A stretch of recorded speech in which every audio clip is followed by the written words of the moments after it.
The professionally heated guidance, step by step, for free. Right. That's all we're trying to do is relay the genius that was given to us. Yeah. You know what I mean? Like, so it's crazy how fortunate we are, man.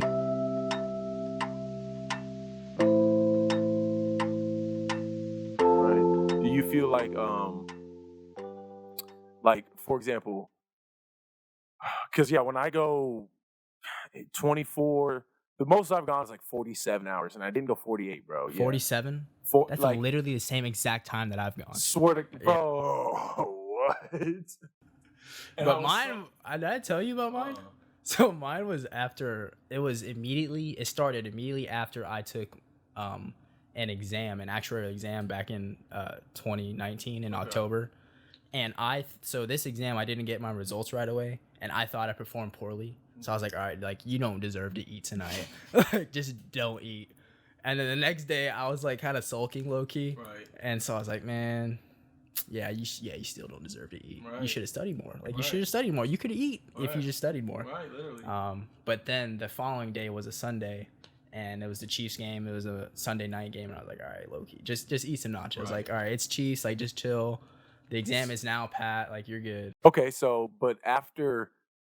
Realistically, how did you feel after each period where your body was expecting a meal? I think that given the context of why I was doing the fast, I wasn't as hungry and I wasn't as cognizant or aware of my hunger because I had this almost like stubbornness, like, you're not going to eat no matter what, bro. It doesn't matter. You can feel hungry if you want. You're not going to eat. So my body was just like, my brain was like, all right, bro, just don't feel hungry. You're going to get fed. Like, okay.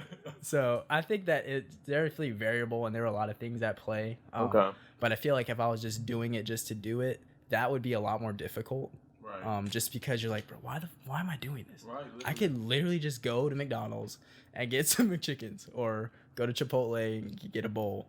So it's tough, especially whenever you're just, there's no like strong why of why you're doing it. So that's the only reason I was able to.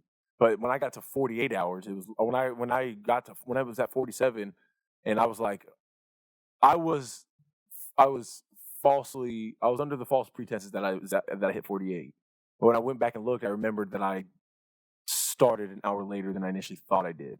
So but almost your initial like objective was to go 48 hours. Yeah. Okay. Damn. Literally.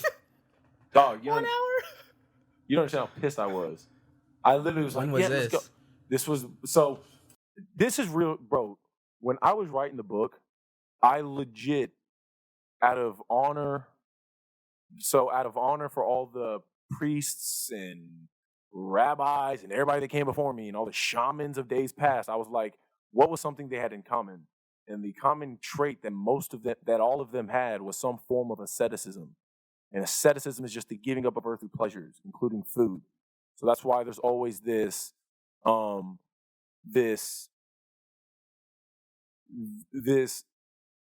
fasting-like association with like Buddhism and certain Hindu cultures, certain Eastern cultures in general, because they're more explicit about.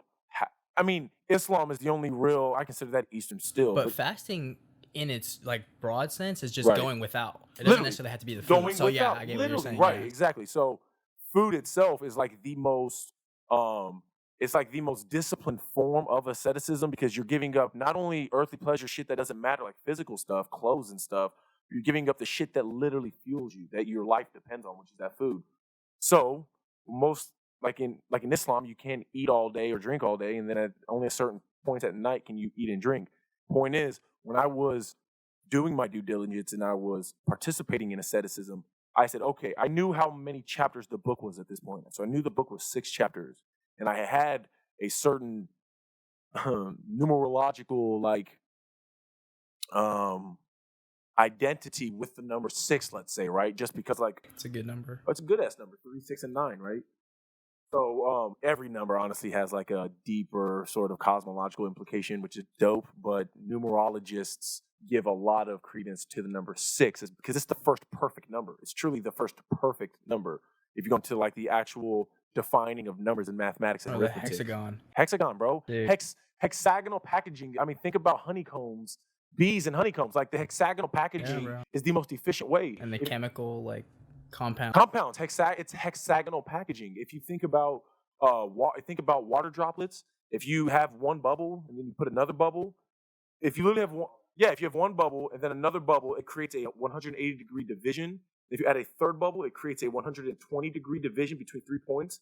And every bubble added at that point maintains the 120-degree division, which means once you add enough bubbles, it creates this hexagonal pattern and this hexagonal packaging that's the most efficient for molecular items. So it makes sense that the number 6 has these deeper, like, numerological implications because of how nature itself behaves in accordance to the number 6. So when I wrote the book and I had 6 chapters or 6, when I had specifically the number 6 for each chapter, I said, you know what? I'm going to go 6 weeks of legit fasting. Me being an immature, weak kid at the time, like, I, on the weekends, indulged. Like, on the weekends, I was like, I'm going to eat normal food. Like, if somebody cooks some food, like, at the house, like, I'm going to eat that food. If I'm going to go out or whatever, like, if I'm going to go to the store, like, I'm going to grab some, I'm going to eat it. So, but as soon as Monday hit, I was back to eating I was back to adhering to the strict discipline. And what the strict discipline was is I would eat 2 pieces of bread at noon, 2 pieces of bread at midnight. And I would just chug water in between. That rigorous discipline prepared me for now being able to do 24-plus hour fasting. And it was in that around the same time when I was adhering to the asceticism that strictly is around when I did the 48-hour fasting, 47-hour fasting. Yeah. I mean, it introduced you to that feeling of perceived starvation. Literally. It's like, I mean, you and I, like, we grew up in families that didn't have a lot of money, but we always had something to eat. Like, that's something we were very fortunate to have. You know what I mean? Our parents made sure that we had something to eat. So we never really, unless we, like, idiotically turned down a dinner because for whatever reason we didn't want to eat it, like, we never really felt hunger like that. Literally. And like, we had free reduced lunch at school. Summer school, you can get as many, like, you know what I'm saying? Like, we always satisfied that need to eat. And only until like our young adulthood did we really start experimenting with what it means to fast. Like, and to go without voluntarily. To go without, because you realize, like, damn, bro, we have so much stuff. So much. And fasting, aside from the like nutritional and like physiological benefits that it does, like the spiritual side and the discipline side is equally as important and fruitful. But yeah, other than that, it's the limiting the rice. I don't drink soda, so that's not a hard thing for me. Coffee, I originally would drink it black anyways. A lot of people on keto will make what's called bulletproof coffee, which is they literally get fat, whether that be butter or ghee, which is just butter without the lactose in it. And so I just started eating ghee. We got it at Aldi's the other day. Aldi, there's no S in Aldi. But yeah, it's actually really good. So you can use it the same as butter, like cooking it, whatever. But they'll put either that, coconut oil, coconut cream into their coffee to make it a really high fat just drink. But I don't really like the thought of drinking my fats. Like, it's just like you look at the top, it's all like oily. I'm just like, bro, that does not look appetizing. No.